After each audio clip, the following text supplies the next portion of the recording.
Alors, on en parlait dans la partie théorique, on va le faire ici, donc un petit accueil style Airbnb. Alors, je crois qu'ils le font plus maintenant, si je dis pas de bêtises. J'ai utilisé Airbnb il y a pas longtemps, je l'ai pas vu.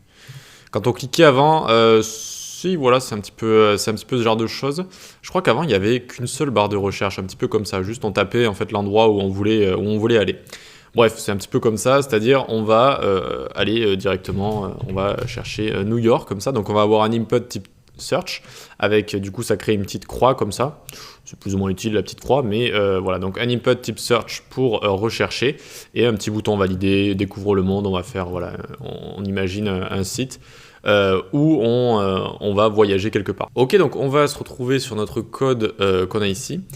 Juste avant, ça c'est ce qu'on vient de créer. N'oubliez pas évidemment, de toute façon vous allez très vite vous en rendre compte, si vous avez un backend, de rajouter le petit attribut name qui permet d'ajouter un libellé aux données qu'on va envoyer tout simplement, d'accord.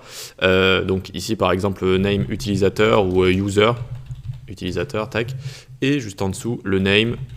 Vous pouvez mettre MDP si vous voulez mettre en français ou password comme ça, tout simplement. Ok, le name, vous vous souvenez, l'attribut qui donne un petit libellé aux données qu'on envoie.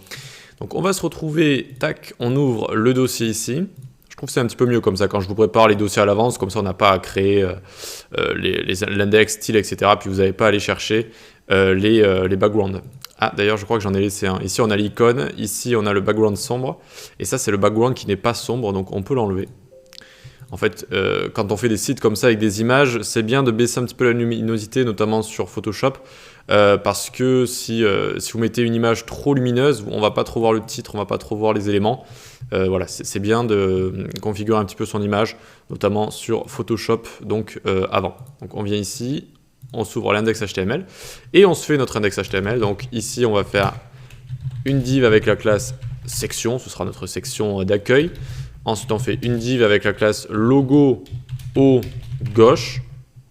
Ici, on va marquer un lorem 3. Voilà, donc on imagine qu'il y a un logo en haut à gauche. Et ensuite, on va faire une div avec la classe list. Alors, list top droite. Maintenant, on va faire une div avec la classe item. On ouvre les accolades comme ça. On met lorem dedans. Et ensuite, on fait x3. On appuie sur Entrée ou sur Tab. Et avec Emmet, l'extension qui permet de faire des raccourcis, ça nous fait 3 divs avec la classe item, ou item en anglais, et avec lorem écrit dedans. Quand vous mettez des accolades avec du contenu, c'est ce qui aura écrit dans vos éléments. Ça sert à ça. H1, on va écrire une phrase un petit peu bateau, découvre le monde, comme ça. Voilà, vu qu'on est sur un site de voyage. Ensuite, on va faire une forme avec la classe flexform. Tac. Et encore une fois, vu qu'on fait le front, on n'a pas besoin de mettre action.